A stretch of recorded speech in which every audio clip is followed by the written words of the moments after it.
नमस्कार दोस्तों, स्वागत है आपका हमारी एक और नई वीडियो में। अगर आपको नहीं पता तो मैं आपको बता दूं, देश के सारे बाहर के काम एक एम्बेसी के द्वारा किए जाते हैं और एक देश के लिए एम्बेसी बहुत ही ज़्यादा इंपॉर्टेंट होती है क्योंकि उस एम्बेसी के अंदर ही डिप्लोमेटिक और डिविजनल काम किए जाते हैं और इसीलिए देशों को एम्बेसी देश के बाहर और देश के अंदर भी बनानी पड़ती है। और आज की इस वीडियो में मैं आपको कुछ ऐसी एम्बेसीज के बारे में बताऊंगा जिनकी सिक्योरिटी लेवल देखने के बाद आपका दिमाग हिल जाएगा। इसमें इंडिया की एम्बेसी भी है, तो इस वीडियो को एंड तक देखना। और साथ ही साथ इस वीडियो को शुरू करने से पहले मैं आपसे एक पहेली पूछना चाहता हूं। क्या आप मुझे एक ऐसे वस्तु का नाम बता सकते हो जिसको हम खा भी सकते हैं, जिसको हम जला भी सकते हैं, जिसको हम पी भी सकते हैं? अगर आपने इसका सही जवाब दिया तो मैं आपको एक कमेंट में हार्ट दूंगा। तो फटाफट से इस वीडियो को लाइक कर दो और साथ ही साथ आप हमारे चैनल को सब्सक्राइब भी कर लीजिए और बेल नोटिफिकेशन को ऑल पर सेट कर दीजिए ताकि आपको हमारी जैसी ऐसी वीडियोस मिलती रहे। तो चलिए अब हम बढ़ते हैं हमारी वीडियो की तरफ। तो सबसे पहले आज की इस वीडियो में हम बात करने वाले हैं अमेरिका की एम्बेसी के बारे में। इसकी कहानी सुनकर तो आप हंस पड़ोगे क्योंकि कुछ ऐसा हुआ था वहाँ के प्रोटेस्टर के साथ कि उनका एक तरह से मोए मोए हो गया था। दरअसल हुआ ये था कि अमेरिका का एक बहुत ही ज़्यादा पावरफुल एम्बेसी है इराक में और वहाँ पर अटैक हो गया था 2019 में। लेकिन वहाँ के लोगों के अंदर थोड़ी दिमागी की कमी थी और साथ ही साथ इसी के कारण वहाँ के एम्बेसी का उनका अटैक इतना ज़्यादा सक्सेसफुल नहीं रहा। दरअसल वहाँ पर कुछ प्रोटेस्टर ने सैकड़ों की तादाद में आकर एम्बेसी पर अटैक बोल दिया था, लेकिन एम्बेसी के बाहर इतनी बड़ी बड़ी दीवार होने के कारण वह एम्बेसी के अंदर ही नहीं घुस पा रहे थे और उनके अंदर इतना भी दिमाग नहीं था कि वो एक दीवार को पत्थर नहीं बल्कि एक लकड़ी से तोड़ रहे थे और इसी के चलते उनका वहाँ पर ही 1 घंटा वेस्ट हो गया और वहाँ पर अमेरिकन को बहुत ज़्यादा टाइम मिल गया।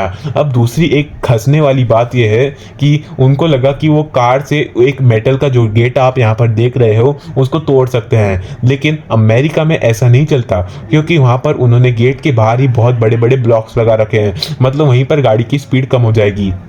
लेकिन गलती से अगर किसी ने अपनी गाड़ी वहां अंदर डाल भी दी तो वहां पर कुछ बड़े बड़े पोल्स हैं जो गाड़ी को वहीं रोक देंगे। और इसीलिए मैं आपको कहता हूं कि अमेरिका अपने इंफ्रास्ट्रक्चर और R&D में बहुत ही ज़्यादा प्रोफेशनल है। और साथ ही साथ उसके बाद यहाँ पर आप देख सकते हो कि 4 टावर्स है और आप बोलोगे इन टावर्स में तो कोई है ही नहीं, लेकिन ये मैं आपको बता दूं, अगर इन टावर में कोई नहीं भी है तो भी ये टावर बहुत ही बड़ा फ़ायदा है एम्बेसी को, क्योंकि इन टावर में लगे हैं यहाँ पर आप देख रहे हो कैमरा। और अगर गलती से किसी ने इन कैमरास को निकाल भी दिया तो आप यहाँ पर देख सकते हो कि यहाँ पर सैकड़ों की तादाद में कैमरे भी लगे हैं, मतलब सबको तो नहीं निकाल सकते, लेकिन गलती से सबको इन्होंने निकालने की कोशिश भी की। तो वहाँ पर अगर आप एक टावर के अंदर देखोगे तो कितने लोग रहते हैं, उसके अंदर यूएस के ब्लैक कमांडोज रहते हैं। अगर आपको ब्लैक कमांडोज नहीं पता तो मैं आपको बता दूं कि ये सबसे ज़्यादा ट्रेंड कमांडोज होते हैं पूरे अमेरिका के।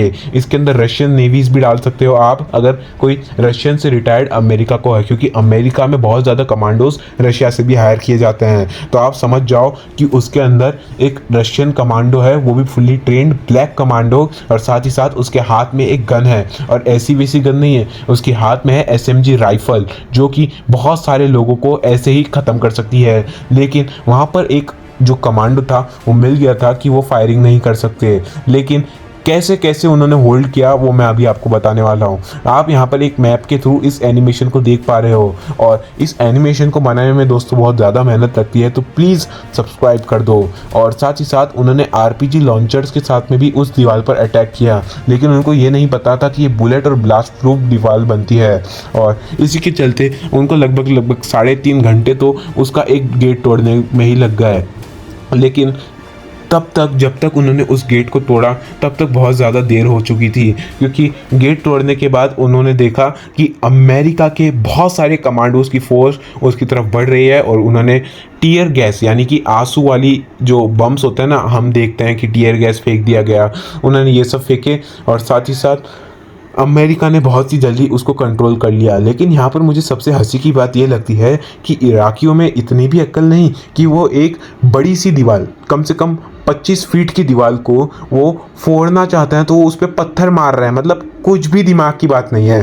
क्या आपको इनके बारे में क्या लगता है, नीचे कमेंट में बता दीजिए। इस वीडियो को लाइक अगर अभी तक नहीं किया है तो प्लीज़ लाइक कर दीजिए, सब्सक्राइब भी कर लीजिए। अब हम बात करते हैं इंडियन एम्बेसीज। इंडियन एम्बेसीज भी बहुत ज़्यादा पावरफुल होती है और साथ ही साथ ज़्यादातर इंडियन एम्बेसीज अगर आप देखो तो इतनी ज़्यादा सिक्योर्ड बनाई जाती है क्योंकि इंडिया के पास में है सबसे ज़्यादा इंपॉर्टेंट चीज़ जो कि है डेटा। इतनी बड़ी पॉपुलेशन होने के कारण इंडिया के पास में बहुत बड़ा डेटा होता है और वो डेटा को सर्कुलेट करने के लिए एम्बेसीज बहुत ज़्यादा काम आती है। जैसे मैंने आपको वीडियो की शुरुआत में बताया कि एम्बेसीज डिप्लोमेटिक रीजन्स में बहुत ही ज़्यादा काम आती है और ऐसे डिप्लोमेटिक काम्स की वजह से उसे सिक्योरिटी की बहुत ज़्यादा ज़रूरत पड़ती है और इसी के चलते हर एम्बेसीज में आप देखोगे तो आपको सिक्योरिटी मिलेगी ही मिलेगी। इंडियन एम्बेसीज में भी आप देखोगे तो 25-25 फीट की दीवारें होती है और साथ ही साथ कोई कार घुस ना जाए ऐसी सिक्योरिटीज़ होती है, बहुत सारे कैमरेस होते हैं और जिसके अंदर इंफ्रारेड और साथ ही साथ नाइट विजन भी इंक्लूडेड होता है और साथ ही साथ वहाँ पर बहुत सारे कमांडोज भी होते हैं जिनके पास में राइफल्स होती है।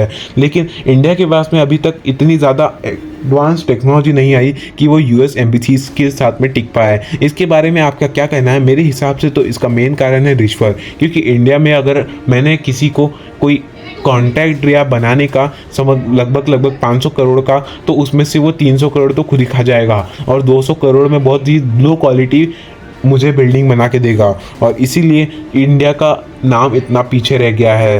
तो इसके बारे में आपकी क्या राय है मुझे नीचे प्लीज़ कमेंट में बता दो। ये वीडियो के लिए मैं आज के लिए मैं इतना ही बोलना चाहूँगा और साथ ही साथ अगर आपको वीडियो थोड़ी सी पसंद आई हो और आपको लगता है कि मैंने मेहनत की है तो इस वीडियो को लाइक कर दो, हमारे चैनल को सब्सक्राइब कर दो और बेल नोटिफिकेशन को ऑल पर सेट कर दो ताकि ऐसी वीडियोस मुझे आपको देने में मज़ा आते रहे। और साथ ही साथ एक बात मत भूलना कि आप हमारे वीडियोस को देखकर हमारे चैनल को सब्सक्राइब करने के बाद एक आईफोन जीत सकते हो। तो उस आईफोन के लिए अगर आपको एक आईफोन जीतना है ब्रांड न्यू, उसके लिए आपको कुछ भी नहीं करना है, बस सब्सक्राइब करना है। तो फटाफट से सब्सक्राइब कर दो। तो चलिए दोस्तों, मैं मिलता हूँ आपसे हमारी अगली वीडियो में, तब तक के लिए जय हिंद जय भारत।